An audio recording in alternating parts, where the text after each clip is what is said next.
Here we are in Kennedy Town. Now, I lived here for 24 years. That is, I lived in Hong Kong. Actually, I lived up in the New Territories for 24 years. And we left Hong Kong in 2015 and visited it once since then. And now we're back again for a longer period. So I'll shoot a bit more video, because when you're living here you don't actually make videos of the place that you're in, and I don't think there was such a thing as a vlog in those days. Anyway, here I am in Kennedy Town.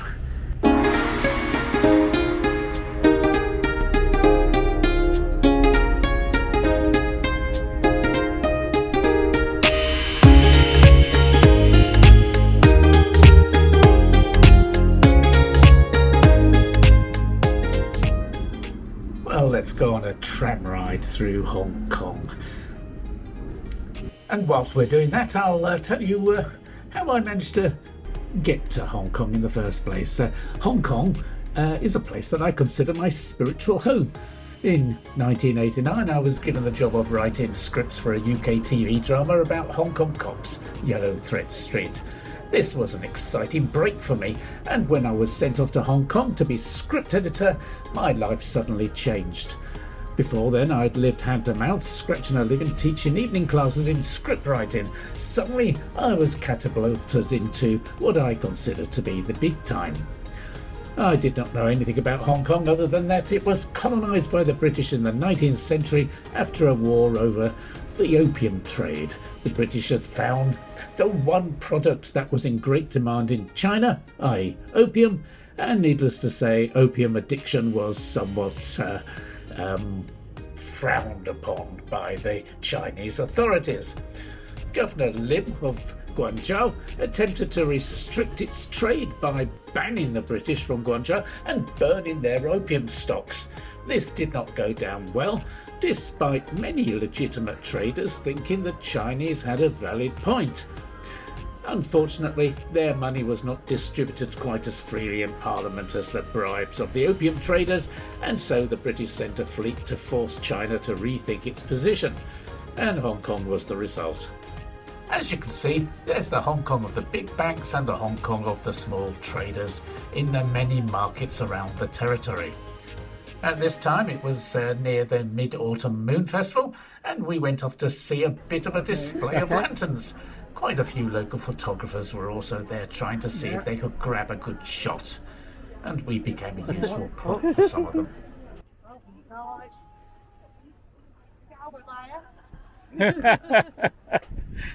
How are you? Oh, we're fine. Enjoy it. Yes, yeah. Where are you from?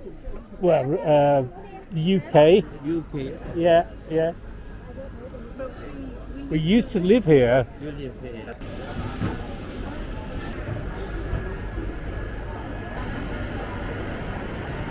Memories of the first time we saw those open fishes with our hearts. Oh, yes. Today we're tourists rather than settlers, so a trip to the peak is a necessity. And while we're travelling, I'll continue with a bit of history. Now, where was I? Oh, yes. After the Opium Wars, Hong Kong was taken over by the British. And as far as the Chinese were concerned, they'd been forced to hand over a lump of China to a bunch of pirates. And as far as the British government was concerned, they had spent a lot of money on this war with very little in return. The opium traders, on the other hand, had returned there to their lucrative trade with Hong Kong as their base.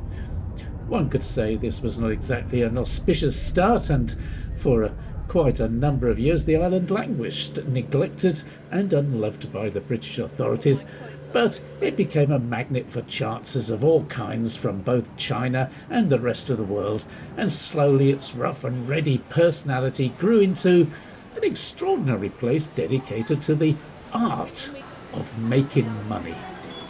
Once I had arrived in Hong Kong, I discovered that the scripts we had been writing about the place were not even half as fantastical as the place was in reality.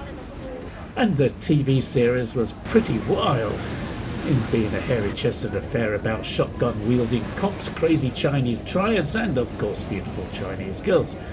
The production was a crazy, mad, overwrought affair, difficult by the troubles in Tiananmen Square, turning Hong Kong into a seething mass of angry Chinese protesting against Beijing's brutal put-down of what was supposedly an attempt to create a democratic China. My imagination was fired by this place, and I just had to move here and set up home. I wanted an adventure, and being a writer, I thought adventures were just the thing that a writer should have.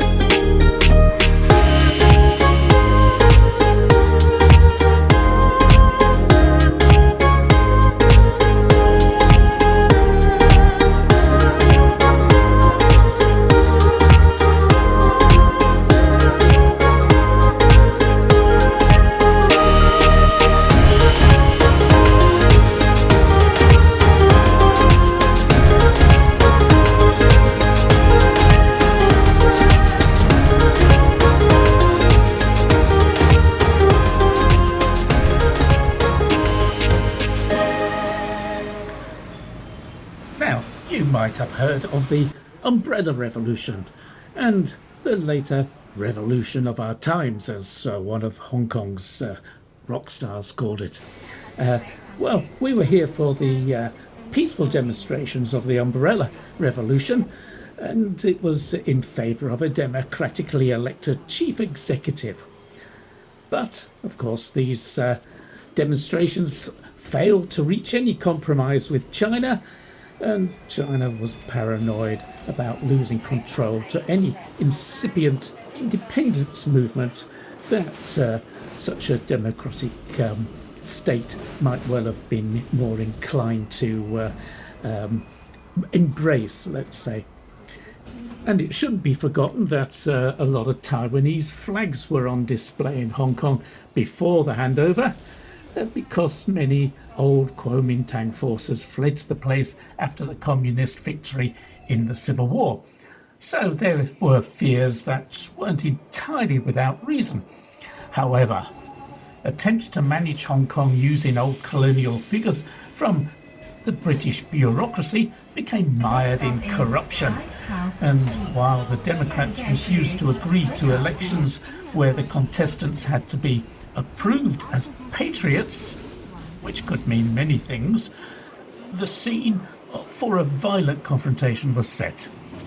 The Hong Kong police force was slowly put into the hands of mainlanders, and so their loyalty was assured.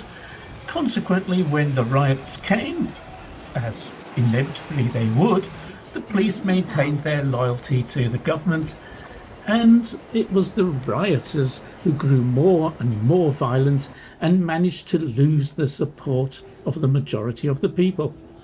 Not that the majority thought China was justified in its refusal to allow free elections, but they lost hope that they would ever happen under Chinese rule.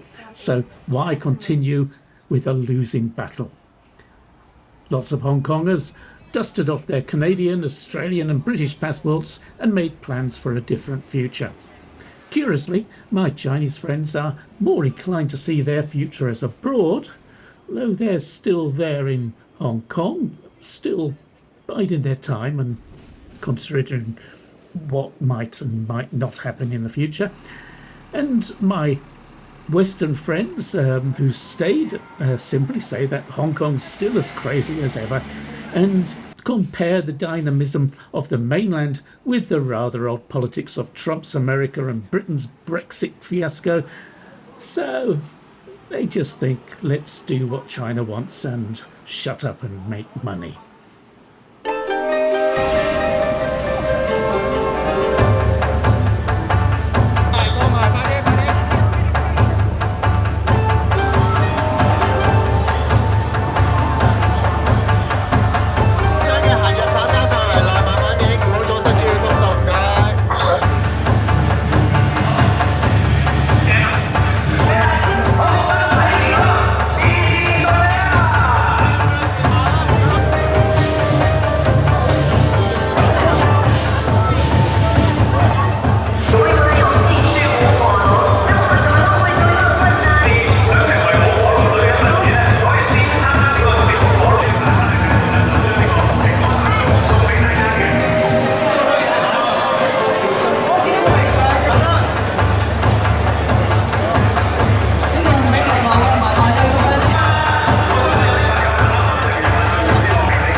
The fire dragon is approaching for its spectacle.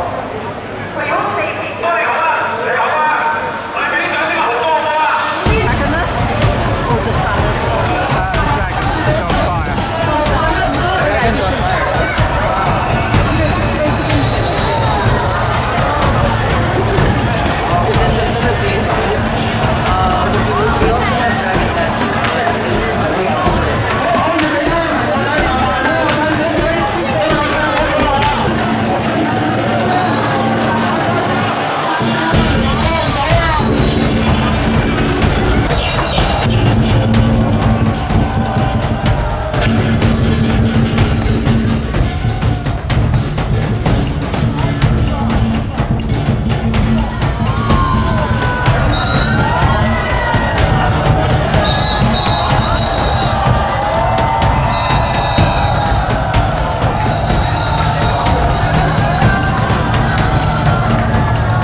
Like I said, Hong Kong is still a crazy place.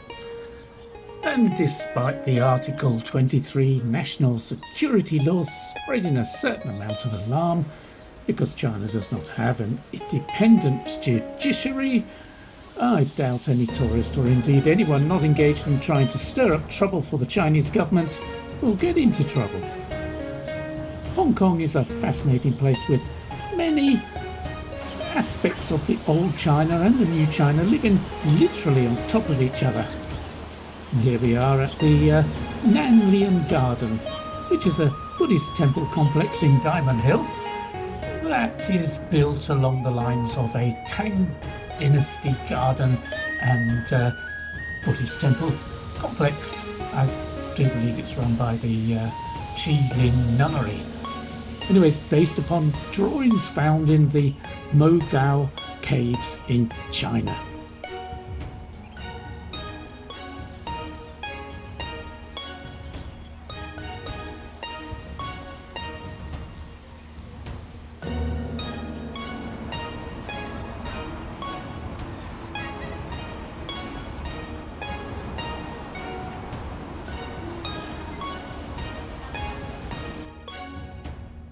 And here we have the Man Mo Temple in Hollywood Road, Zone 1. It was built in 1847, so not long after the Brits turned up. And it's dedicated to Man Chong, the god of literature, and Mo Tai, the god of, well, martial arts, I guess. And for some reason, art and war tend to get grouped together. But probably that's because you can get into some serious arguments over whether your latest piece of work is just a piece of trash or not.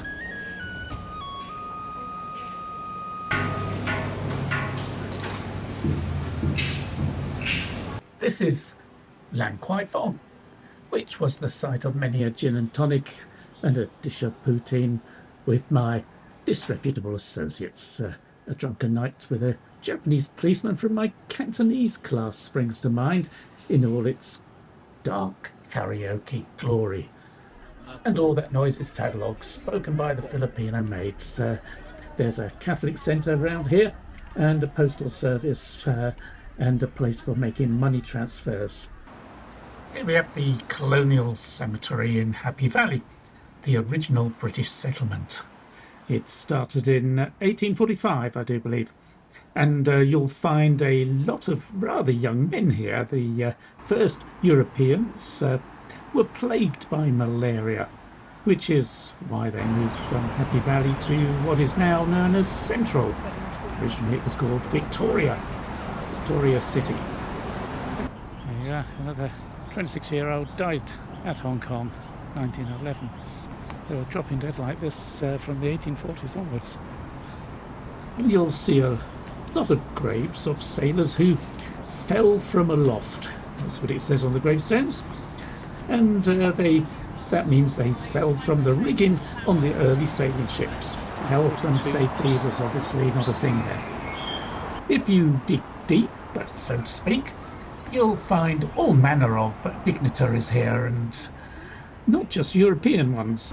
Right, roughly this says white deer pulls chariot and Qing Duan drives at speed. And the Yang family of the Hu family borrowed the tomb of their male friend. Somebody appears, the pure realm takes refuge. Yes, that's the best I can do. And there's a whole lot more there. You'll find various casualties of the Opium Wars and Boxer rebellions, and not to mention the Second World War, etc. So it's a fascinating place, and I think it's well worth going on one of their tours that they occasionally arrange. So, have a look out, see if they've got one. No trip to Hong Kong is complete without a walk along the Kowloon Waterfront. In our time here, you would find posters and people protesting against the treatment of the Falun Gong in China. Now, they're a religious group that once arranged a silent protest of thousands who lined the streets around Beijing's government centres and tried to use their combined qi to levitate the place to demonstrate their power, and that the mandate of heaven required their good opinion. Curiously, quite a lot of people in the military subscribe to the beliefs, though probably only regarding their kung fu rather than the strange political aspirations of their founder. They were subsequently banned as an evil cult. Now the waterfront has karaoke, and we suspected that this was designed to put people off gathering to protest against anything.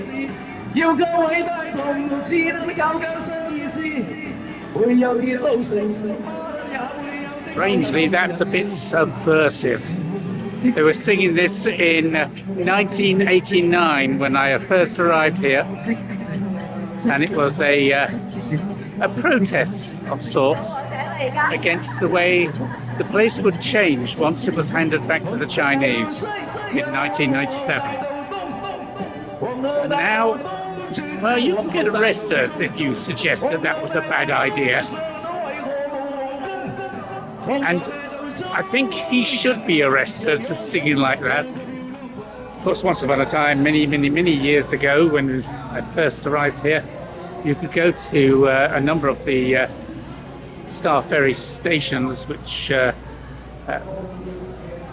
were up and down the island side and the Kowloon side, various places that you got on, and it was full of people yelling out the names of the goods that they were selling. They were walking around with trays of various items, from matchboxes to buttons to zips and coconuts and the like. And they were singing out. It was all very noisy and raucous then. And, well, it's sort of reverted to that, except it's the karaoke version. Nobody's selling anything, they're more driving you away, I think. Lots of our trips nowadays are spent catching up with old friends. Hong Kong is no different. So one of our visits here was to see friends at the Chinese University, where we lived for 24 years. Unbelievably how long we were here. Unbelievable. CUHK's. That's the Chinese University of Hong Kong's bridge to nowhere. It was controversial when it was put up beforehand, because it was supposed to link up with the station. However, it never did. And, well, it's a huge building where a car park used to be, all up the top there. And the station is barricaded now with security services, and you have to show IDs to get in. During the Troubles, the students burnt the station down, which was a bit of a problem. And where I used to park my car, just up the road there, when I went to the station, apparently the students set fire to all the cars in the car park as a protest against, well, everything, but mostly democracy. I should say the lack of it. It didn't go well.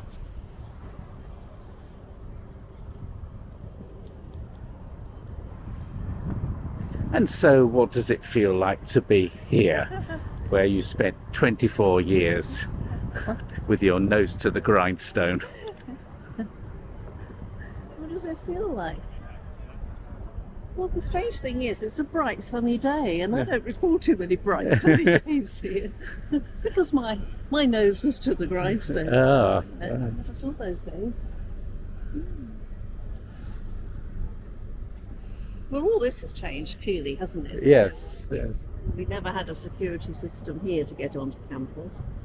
The buses stopped further up the hill. Yes, So old Alistair, he's got to drive past the buses or he won't see us. yeah. This tree was here then? Trees were here then? Everything is That's right. other than that huge Building there. medical centre Yeah. building. And they used to have a statue of the goddess of democracy here, which they had for quite a number of years. Down before we left. Yes, that's right, yeah.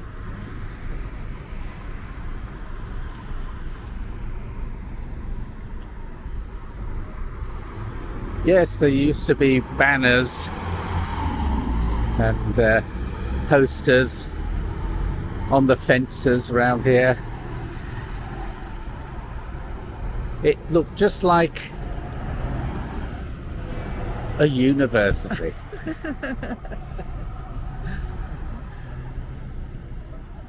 But nobody protests now. Not that they don't want to, as far as I can tell, from what people tell me. But, you know, you've got to judge where your future lies, haven't you? Is it in China or is it abroad? Yeah. You've got a choice. Right. That's it. That's your choice. And about 1 million people have chosen abroad. And there's quite a few more that are going later on. It's all a question of whether they've got children or not, and they want to get abroad with their children, because they don't think China offers them as much as they would get if they went to places like Australia or Canada or even the UK, which we keep telling people and saying, yeah, UK, it's got an idiotic government. You think your government's idiotic? You've just come to the UK. You want a really idiotic government. And they're not getting on boats to cross the channel.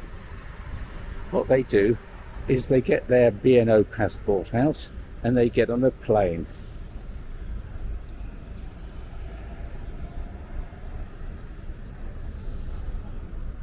And even if they haven't got B&O passports, what they do, they contact people who family members that have gone across or friends, and they arrange visas.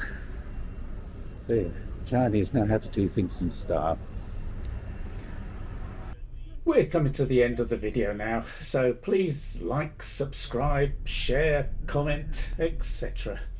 And why not watch the movie I made in Hong Kong, Lost and Found? Go on. There's a link to it at the end here, and so save it and share it. I might as well make some money out of it. You'll enjoy it, and you'll see another side of Hong Kong. A place that has left its mark on me. May the Hong Kong spirit never die. Fancy a fat Englishman, love? Look at that bastard. Your girlfriend is watching.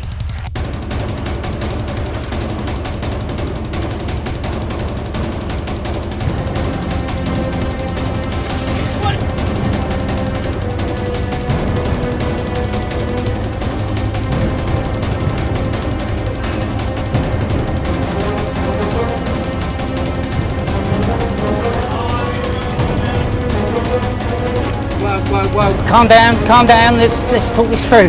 Sorry for interrupting. Where is my fucking money? Just going to step outside for a second. Excuse me, I think I need to give him the Heimlich maneuver.